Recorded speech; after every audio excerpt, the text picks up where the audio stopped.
اللہ لا الہ الا هو الحی القیوم اللہ اکبر۔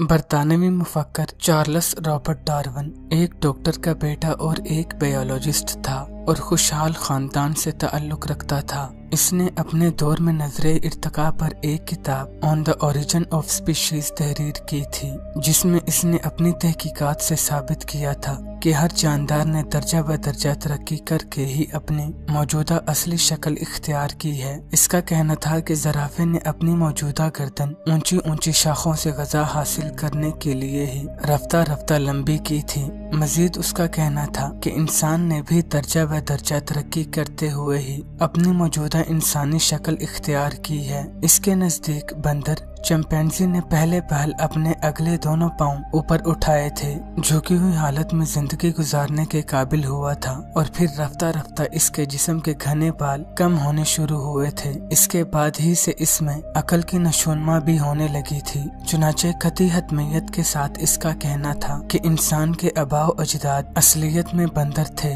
اور مزید یہ کہ انسان پہلے انسان نما بندر، پھر بندر نما انسان، اور پھر آخر کار مکمل انسان بن سکا ہے۔ ڈارون کے اس انکشاف نے سائنسدانوں کی ایک بڑی تعداد کو گویا ہلا کر رکھ دیا تھا، اور وہ اس پر بلا تردد ایمان رکھنے لگے۔ حیرت انگیز طور پر آج کا ایک اعلیٰ تعلیم یافتہ یہودی عربی بنجامن بلیخ بھی اس کے نظریے کی تائید کرتا ہوا نظر آتا ہے۔ وہ سوال کرتا ہے کہ ہمیں تورات کی جانب دیکھنا چاہیے کہ وہ اس زمن میں ہمیں کیا سکھاتی ہے۔ وہ کہتی ہے کہ موجودہ دنیا اپنی تکمیلی حالت میں ترقی کرتے ہوئے ہی اس آج کے دور تک نمودار ہو سکی ہے۔ بنجامن سمجھاتا ہے کہ تورات بیان کرتی ہے کہ خدا نے تخلیق کائنات کا جب منصوبہ بنایا تھا تو سب سے پہلے دن اس نے دن کو جنم دیا تھا، پھر دوسرے دن اس نے آسمان کی پیدائش کی تھی، تیسرے دن اس نے خشک زمین کو جنم دیا تھا، چوتھے دن سورج اور چاند تاروں کی تخلیق، جبکہ پانچویں دن مچھلیوں اور پانی کی تخلیق، اور آخری اور چھٹے دن چوپایوں اور انسانوں کی تخلیق کی تھی۔ بنجامن سوال کرتا ہے کہ پھر اگر انسان بھی اس طرح بندر کی شکل و صورت اور اعداد و اطوار سے تبدیل ہوتے ہوتے موجودہ اصل انسانی حالت میں سامنے آیا ہے تو اس میں اچنبے کی آخر کیا بات ہے؟ دوستو اتفاق دیکھیے کہ کمیونزم کا بانی مارکس بھی اپنی پسندیدگی کا اظہار کرتا ہوا نظر آتا ہے۔ عربی کا یہ بیان بہرحال ہمیں یہ نتیجہ اخذ کرنے میں کوئی دشواری پیدا نہیں کرتا کہ یہودی مذہبی زعما بھی ڈارون کے نظریے سے متفق نظر آتے ہیں۔ پھر یہیں سے یہ بات بھی سمجھ میں آ جاتی ہے کہ مفاد پرست حضرات جھوٹ اور فاسد امور کی خاطر دلائل بھی آخر کہاں کہاں سے لے کر آتے ہیں، یعنی وہ اس معاملے میں مقدس کتابوں تک کو بھی نہیں بخشتے۔ ایک طویل مدت تک ڈارون کے اس نظریے کی تشہیر ہوتی رہی۔ اپنی اصل تخلیق یعنی حضرت آدم علیہ السلام اور حوا علیہ السلام کو چھوڑ کر انہوں نے خود کو بآسانی بندروں کی اولاد قرار دے لیا تھا۔ اگرچہ اس نظریے کے رد میں آج خود مغرب سے بھی بے شمار کتابیں منظر عام پر آ رہی ہیں، لیکن کوئی مذائقہ نہیں کہ اگر اس کے ایک دو پہلو کا ہم خود بھی جائزہ لے لیں۔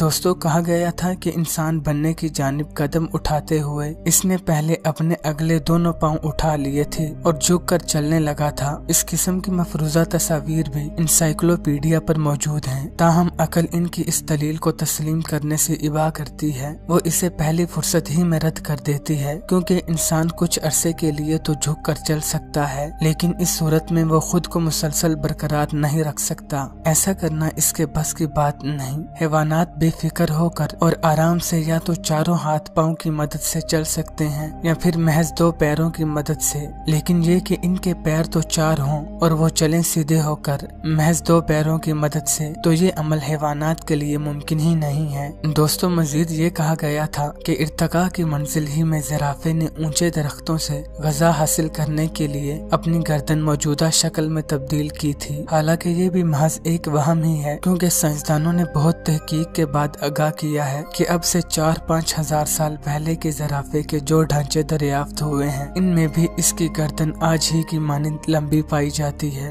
वक्त गुजरने के साथ साथ डार्विन के नजरियात और इंकशाफात शुकूक व शुबहात की नजर होने लगे। हैरत अंगेज तौर पर साइंसी तहकीक से सूरत हाल एक बिल्कुल नए अंदाज से सामने आने लगी। मालूम हुआ कि हकाइक वो नहीं जो डार्विन ने पेश किए थे, बल्कि हकाइक इसके मासिवा कुछ और हैं। साइंसदानों ने बताया कि डार्विन ने अपना ये नजरिया किसी भी लिहाज से ठोस बुनियादों पर इस्तवार नहीं किया था। बात की वजाहत की खातिर उन्होंने इस मौजू पर दलाइल भी फराहम किए और मज़ामीनों मकालात का एक न रुकने वाला सिलसिला भी शुरू किया। उन्होंने बताया कि इंसान अपनी इब्तदा में भी आज ही की तरह एक मुकम्मल इंसान था, जिसका बंदरों की नस्ल चिंपैंजी से कोई ताल्लुक नहीं था। लेकिन हकाइक की रोशनी में लाए जाने के बावजूद मज़कूरा बाला गुमराह कुन नजरिया आज भी हस्बे साबिक शद्दोमत के साथ फैलाया जा रहा है। दोस्तों, नई तहकीकात अपनी जगह, लेकिन डार्विन का नजरिया इर्तका अपनी जगह। आखिर ऐसा क्यों है? इसकी वजह यही है कि दोहरी नजरियात के हामिल दानिश्वरान दुनिया के लोगों को इनके तख्लीक करने वाले खुदा से बिल्कुल काट के रख देना चाहते हैं। वो हरगिज नहीं चाहते कि मजहब और खुदा का दुनिया में कहीं भी चर्चा होता रहे। इसी सिलसिले के ये लोग इल्यूमिनाती निजाम करार देते हैं। इल्यूमिनाती दानिश्वरान करार देते हैं कि दुनिया में महज इनके जन्मशुदा शैतानी निजाम ही को बालादस्ती दी जानी होगी और इसी का सिक्का यहाँ राइज होकर रहेगा। अगरचे वो इसे रोशनी का निजाम करार देते हैं, लेकिन अपनी असल में ये अंधेरे और शैतानियत का निजाम है। चुनाचे इन्हीं के तरबियत याफ्ता मादा परस्त ज़राए अबलाग और रूहानियत से जान छुड़ाने वाले बागी साइंसदान हैं, जिनकी तारीख किताबें रोशनी के इस दौर में भी मुसलसल सामने आती चली आ रही हैं। आलमी ज़राए अबलाग भी इन्हीं की मानंद इस नजरिए को फरोग देने में पेश हैं, क्योंकि इनकी फितरत यही है कि हकाइक से ज्यादा वो अफसानों और सनसनीखेजियों में दिलचस्पी लेते हैं। यही इनके रोजगार के शाकलीद भी हैं। चुनाचे इंसानी इर्तका के मुख्तलिफ दर्जों की फर्जी तस्वीरें दुनिया भर में फैला देने वाले लोग और अदारे भी यही हैं। इन्हीं मुफक्किरीन ने कंप्यूटर की चालबाजियों की मदद से मर्दों और औरतों को मुकम्मल बरहाना हालत में जिस्म पर घने बाल रखे हुए दिखाया है और इन्हें तालीमी निसाब में शामिल करवाया है।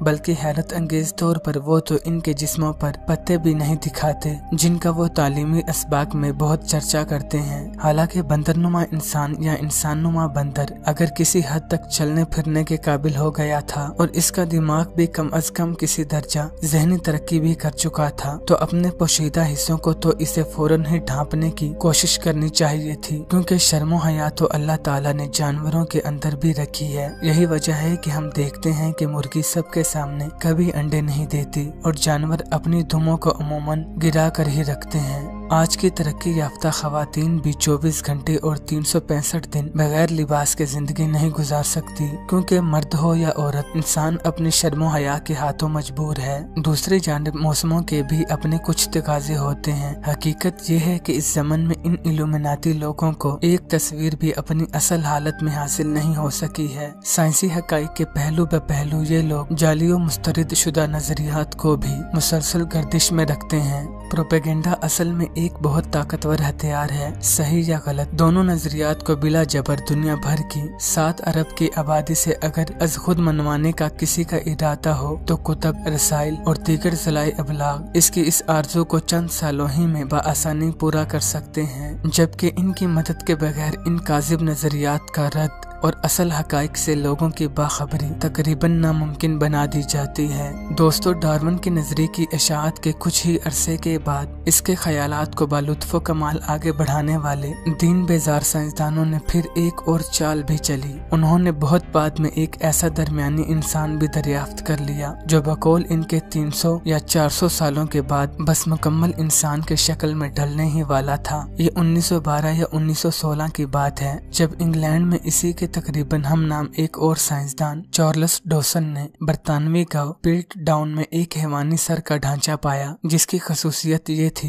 कि इसके सर का ढांचा और जबड़े की हड्डी चिंपैंजी की और दांत इंसानों के से बताए गए थे। चुनाचे इसके बाद हतमी तौर पर तय कर दिया गया कि डार्विन की जानिब से पेश किया जाने वाला नजरिया इर्तका बिल्कुल दुरुस्त था और मजीद ये कि ये इंसान इसका अमली और अकली सबूत है, चूँकि ढांचा पिल्टडाउन नामी इलाके बरतानिया से मिला था। इसलिए ढांचे को भी पिल्टडाउन मैन कहकर पुकारा जाने लगा। अपनी इस दरियाफ्त पर साइंसदान इस दर्जे खुश हुए कि फिर इस पर वो तहकीकी मुकाले लिखने लगे और इसे निसाब में शामिल करवाया।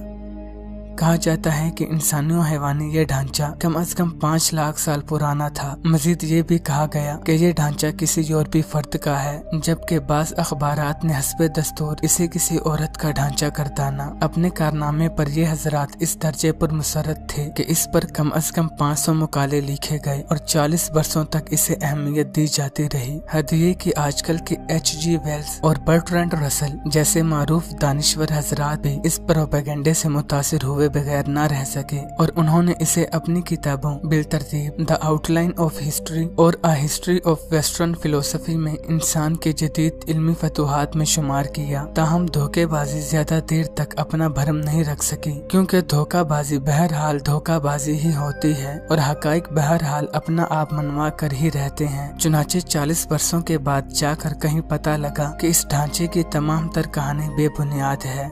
बरतानवी अजायब घर के एक निगरान केनिथ ओकले ने 1952 या 1956 में इस पर कुछ मजीद तिब्बी और साइंसी तहकीकात की तो पता लगा कि इसके बारे में जो कुछ कहा और लिखा गया है वो कई लिहाज से दुरुस्त नहीं है। इसने आगाह किया कि किसी फर्द ने चिंपैंजी के बड़े दांतों को घुसकर इंसानों जैसा छोटा किया है और ढांचे को एक खास रंग से रंग दिया है ताकि एक नई इंसानों बंदरनुमा शक्ल सामने आ सके।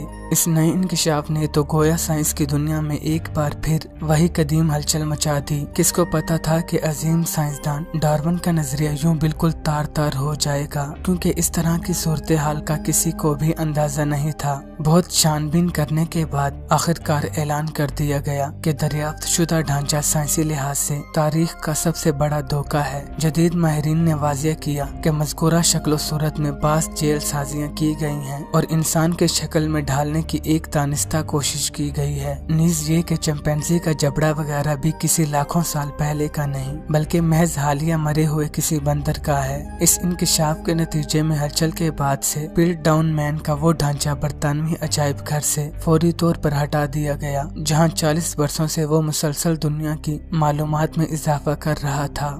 दोस्तों, हकाइक और तह तक पहुंच जाने वाले इल्म की आज की ये दुनिया न तो चार्ल्स डार्विन के नजरे इर्तिका को दुरुस्त मानती है और न ही चार्ल्स डॉसन के खुद साख्ता पिल्टडाउन मैन को कोई अहमियत देने को तैयार है। कल का धूम मचा देने वाला पिल्टडाउन मैन आज का महज अफसाना बनकर रह गया है। दोस्तों, इस वीडियो को लेकर आपकी जो भी राय है अपनी राय से आगाह जरूर कीजिए और चैनल को सब्सक्राइब करके बेल आइकन को भी ऑन कीजिए।